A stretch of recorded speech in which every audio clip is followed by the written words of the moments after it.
Hello students, now in this video we are going to discuss about terms related to heat, means term we are using for heat. I am explaining some terms and you must learn the definition from your given book. Whatever book you are using, definitions must be given in your book, you must learn from that one. I am explaining the terms only.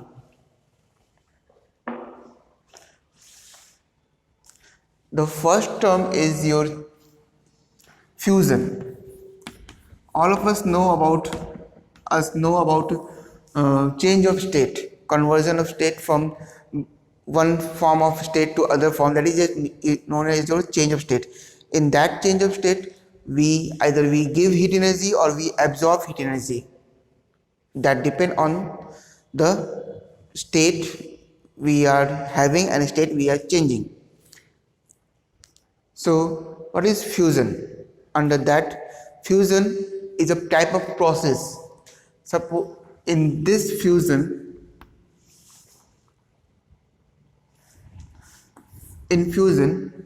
we give heat energy to solid part. We start from solid and we give heat energy to this solid. So solid first absorb heat energy, increase the temperature, and after some time it start to convert into liquid, because molecules first start to vibrate, and after some absorption of heat energy, they overcome the intermolecular force of attraction and then start to change of their position, and this condition is for liquid. So whenever we give heat energy to solid molecules start to vibrate more vigorously and convert. After some time they convert their state from solid to liquid. This process is known as your fusion. And there is another point, fusion point or melting point. Fusion or melting, this is the same. Clear? Fusion or melting. Temperature at which this process occur, means solid convert into liquid, that temperature is known as your melting point.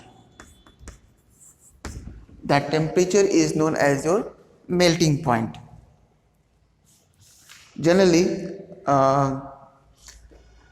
temperature of ice, always remember that ice always at 0 degrees C. When we supply heat energy, that heat energy does not change the temperature of the ice but change the condition of change the state of the ice. So in this case we have water at the same temperature 0 degrees centigrade. So melting point of any ice is 0 degrees C. Always remember this is the melting point, because in case of melting point temperature doesn't change, but that extra amount of heat energy is required to break the intermolecular force of attraction, so that ice converts into water or solid converts into liquid. This temperature is known as melting point. Then we have some more interesting thing. Next one is your freezing part.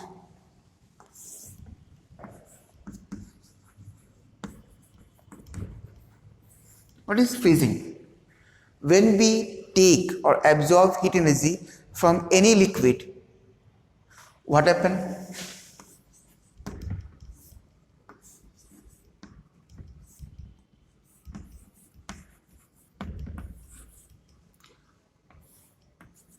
We absorb heat minus heat. In this case we can say plus heat. No? We take heat from liquid. What happened? These molecules, those who are starting vibrating more vigorously, they slow down their motion, and the condition they come closer to each other. That is the condition of solid. So liquid changes into solid. This process is known as your freezing. And temperature at which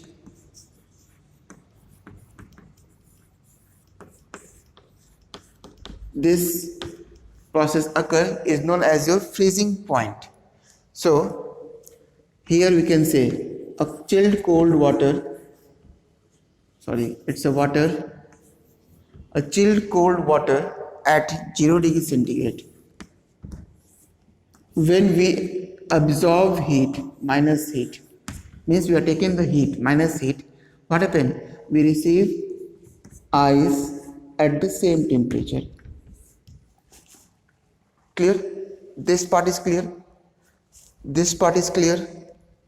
No, we don't know, so it is clear because melting point of ice is 0 degree centigrade and freezing point of water is also 0 degree centigrade. Yes, because water and ice, these two are the solid and liquid part of the same material, same substance. So always remember that freezing point of any liquid is also equal to the melting point or fusion point of the same solid. Clear? So here ice is a type of one form of a substance, water, and water is a liquid form. Clear? So freezing point of this is always equals, freezing point of this is always equal to melting point of this, and they are same. Means we can have water at 0 degree centigrade and ice at 0 degree centigrade. We both conditions we have. But what is the difference? In this water, extra amount of heat is absorbed. That's why they are in liquid form. And if that we take the extra amount of heat, we convert water into ice. The same thing, just opposite thing in this case. Here, if we give that extra amount of heat to ice change to water at the same temperature. So always remember, melting point and freezing point, they are same consequences. They are one by one phenomena. So always same.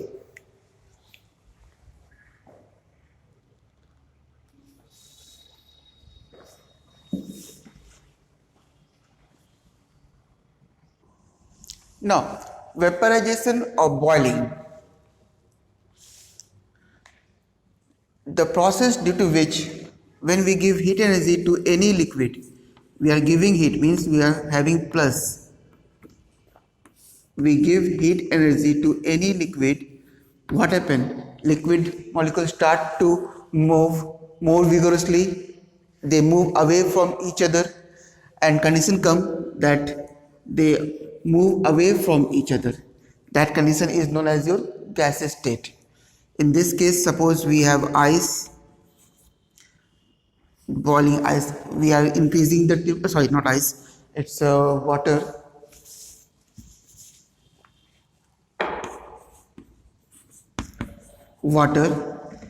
Suppose what temperature of water is near about 90 degrees centigrade.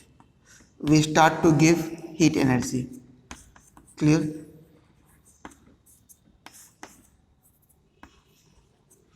What happened? Water increase its temperature reach at 100 degrees centigrade. And after this we have steam or water vapor at 100 degrees centigrade. This is your process of vaporization or boiling, and this is the temperature of boiling point. This temperature is known as your boiling point, means the temperature at which liquid change its state from liquid to gas is known as your boiling point. Then boiling or vaporization is same thing. Then we have condensation.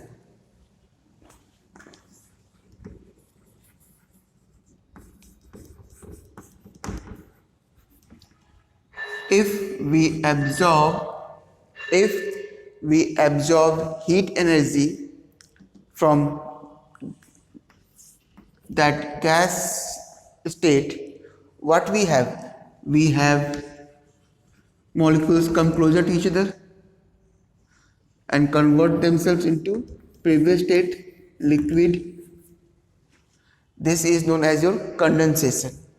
So there is a steam or vapor at 100 degrees centigrade. When we absorb heat, it's a water at 100 degrees centigrade. Clear? So this condition is known as your condensation, and temperature at which this process occurs is known as your condensation point. So hope this thing is clear. Again, you can say boiling point or condensation point is same.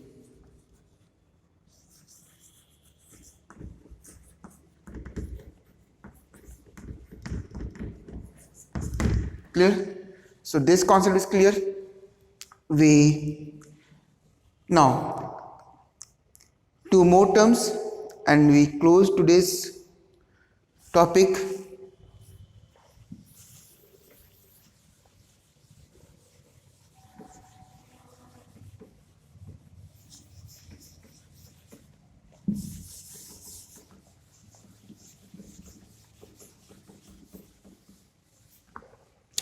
Now next one is your evaporation.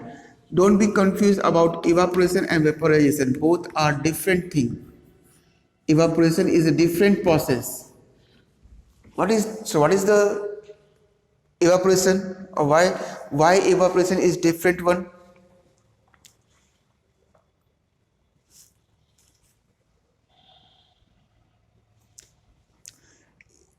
Evaporation says that change of liquid into its vapor state. I am not talking about steam. Steam is the gaseous state of water, a gaseous state of anything. I am talking about vapor, gaseous state. The change of liquid into its vapor state at any temperature below its boiling point. Change of state. Suppose we have liquid, and for every degree centigrade change in temperature, the upper layer of liquid converts itself into vapor state or gaseous state. This phenomena is known as your evaporation. In evaporation, always remember that evaporation occurs only from the upper surface, but boiling occurs from the entire area, entire volume. Clear? But evaporation occurs from the upper surface. For every degree change in temperature, I am writing over 1 degree change in temperature, liquid converts into vapor state from the upper surface of liquid, upper layer, upper surface. This phenomena is known as your evaporation. Evaporation is and boiling, evaporation and vaporization both are different. For confusing you, sometimes questions say that what is vaporization? Many of you write the definition of evaporation in case of vaporization and definition of vaporization in case of evaporation. That is perfectly wrong. So be careful about evaporation and vaporization. Then next one is your sublimation and as you know what are sublimation. Whenever a solid by absorbing heat energy convert itself into gas, this phenomena is known as your sublimation.